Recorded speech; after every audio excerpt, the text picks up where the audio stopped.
एक फिल्म आई थी अब तक 56, फिर बाद में उसका सीक्वल भी बना अब तक 56-2। इस फिल्म के नायक थे नाना पाटेकर।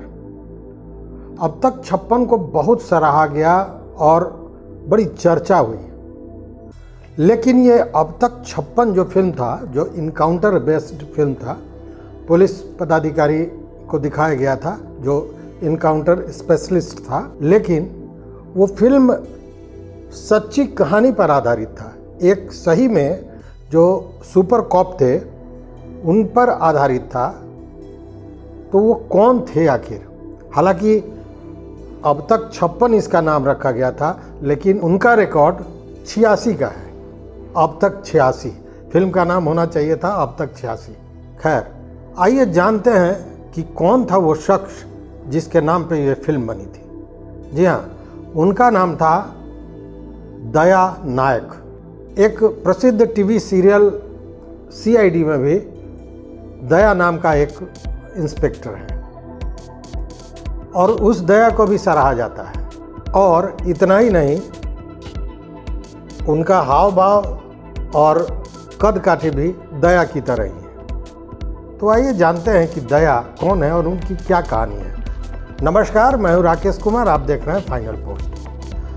क्राइम की खबरें बहुत हुआ करती हैं, लेकिन आज हम क्राइम से कुछ अलग की बात करेंगे। बात करेंगे उनका जो क्राइम को मिटाने के लिए अपना सब कुछ दांव पर लगा देने वाले हैं। और वैसे ही हैं एक सुपर कॉप जिनका नाम है दया नाइक, मुंबई पुलिस के इंस्पेक्टर। आइए जानते हैं पूरी कहानी। दया नाइक के नाम से ही अंडरवर्ल्ड के लोग कांपने लगते थे, भयाक्रांत हो जाते थे। दया नाइक ने अपने जीवन में 86 एनकाउंटर किए और इस 86 एनकाउंटर में वैसे लोग थे जो दाऊद और छोटा शकील के नाम पर पैसे की वसूली करते थे और नहीं मिलने पर हत्या कर देते, जिसमें से ज़्यादातर फिल्म के निर्माता, निर्देशक, नायक आदि थे। लेकिन अगर दया नायक की जीवन को देखा जाए तो वो भी किसी फिल्मी किरदार से कम नहीं था। दया नाइक कर्नाटक के रहने वाले थे। कर्नाटक के उडुपी जिला के एनहोल गांव के निवासी थे। उनके पिताजी का नाम बड्डा और माताजी का नाम राधा था। वो उनके तीसरे पुत्र थे। बहुत गरीबी की स्थिति थी और इस गरीबी से तंग आकर दया नायक 11 वर्ष की उम्र में घर को छोड़ के मुंबई चले आए। मुंबई आने पर एक 11 साल का लड़का, उनकी जीवन कभी स्टेशन के प्लेटफॉर्म पर गुजरती, कभी सड़क के किनारे गुजरती। वो मुंबई आकर एक होटल में वेटर का काम शुरू कर दिया, छोटे से ढाबे में। और कुछ ज़्यादा पैसा मिल जाए इसके लिए नल वगैरह जो ख़राब होता था किसी के घर पे, वो भी जाके बनाते थे कि कुछ पैसे अतिरिक्त मिल जाए। उसके बाद उनका परिचय मुंबई से हुआ। फिर एक कैंटीन में जाकर उन्होंने नौकरी कर ली और उसके बाद वर्सोवा के एक होटल में 600 रुपये माहवार के तौर पर उन्होंने एक नौकरी की। 600 रुपये माहवार, और जो टिप्स वगैरह मिल जाते थे महीने में, वो भी 100-150 हो जाते थे। मतलब 700-750 रुपया माहवारी उनका आय था।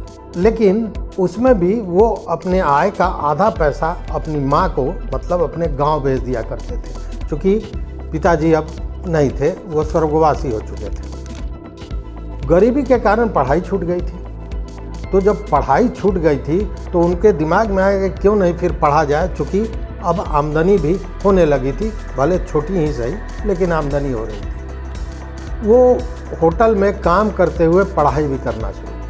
होटल का मालिक वह देखकर बड़ा प्रभावित हुआ, सहृदय वाला व्यक्ति था।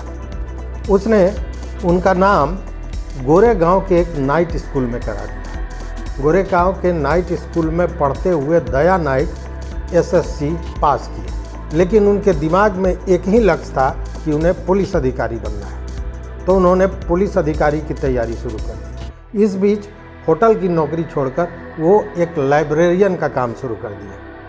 अब पढ़ने का भी मौका मिलता था और लाइब्रेरी में ही काम कर रहे थे। उन्होंने मेहनत की और मेहनत रंग लाया। 1995 में दया नायक मुंबई पुलिस में ज्वाइन कर लिए और उनकी पहली ज्वाइनिंग जुहू पुलिस स्टेशन के डिटेक्शन विभाग में हुई। यहीं उनका आमना सामना हो गया छोटा राजन के कुछ गुर्गों से और इसमें छोटा राजन का एक गुर्गा मारा गया उनके हाथों। उनके इस जाबाजी को आला अधिकारियों ने देखा और यहीं से दया नायक की किस्मत पलटी। उस समय पूर्व पुलिस उपायुक्त हुआ करते थे चौधरी सतपाल सिंह, जो बाद में बीजेपी के सांसद भी हुए।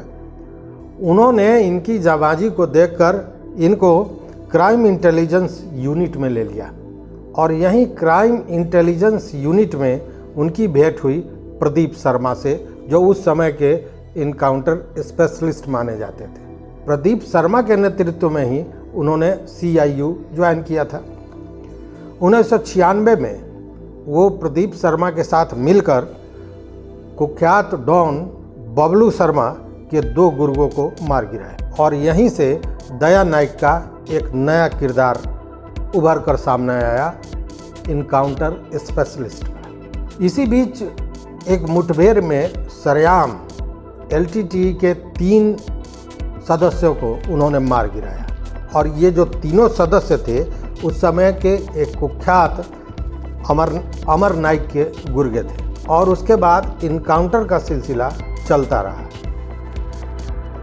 दया नायक ने सादिक कालिया, श्रीकांत मामा, रफीक डब्बेवाला, परवेज सिद्दीकी, विनोद भटकर, सुभाष सहित दर्जनों को मौत के घाट उतार दिया।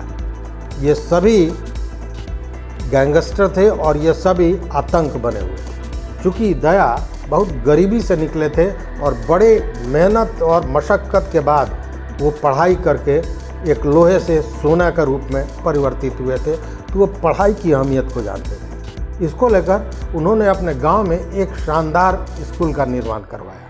हालांकि उन पर कई आरोप भी लगे।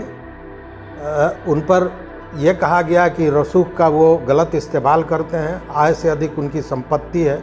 इसको लेकर वो आरोपित हुए और उन पर केस भी चला, मामला भी चला। अंत में 2010 में सुप्रीम कोर्ट ने उनको क्लीन चिट दे दिया और सारे आरोपों से बरी कर दिया। उसके बाद 2012 में वह पुनः मुंबई पुलिस में शामिल हुए और उनकी पोस्टिंग नागपुर कर दी गई, लेकिन वो नागपुर जाकर ज्वाइन नहीं किए। उसका कारण था कि उन्होंने इतने गैंगस्टर्स को मारे थे, इतने अपराधियों को मारा था कि उनको उनके परिवार पे खतरा नज़र आ रहा था। इसको लेकर उन्होंने ज्वाइन नहीं किया और इसी को आधार बनाते हुए उन्हें फिर पुनः सस्पेंड कर दिया गया।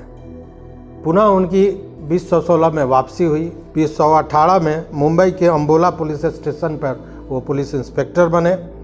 19 में उनका फिर ट्रांसफ़र ATS में कर दिया गया और 20 के लगभग में उनको गोंदिया ज़िला में उनका ट्रांसफ़र हो गया। लेकिन इस सुपर कॉप ने अपने कारनामों से, अपने जाबाजी से भारत के टॉप 10 इनकाउंटर स्पेशलिस्ट में अपना नाम दर्ज कराया। मीडिया रिपोर्ट के अनुसार अब तक 86 इनकाउंटर उन्होंने किए हैं। तो भले ही अब तक 56 के हीरो नाना पाटेकर हों, लोग उन्हें सराह रहे हैं, लेकिन रियल हीरो यही हमारे सुपर कॉप हैं, जिन्होंने मुंबई पुलिस और भारतीय पुलिस का नाम ऊंचा किया है। तो सैल्यूट है ऐसे जाबाज सिपाहियों को। तो इस वीडियो में इतना ही, फिर हम बात करेंगे किसी और सुपर कॉप के बारे में। अगर चैनल पर नए हो तो निश्चित रूप से सब्सक्राइब कीजिए और घंटी जैसी आकृति है उसको दबा दीजिए, ताकि हम जो वीडियो बनाएं वो सबसे पहले आप तक पहुंचे। और एक सैल्यूट तो बनता है ऐसे जाबाज सिपाहियों पर। तो कमेंट बॉक्स में ज़रूर अपनी राय दें। बहुत बहुत धन्यवाद। नमस्कार।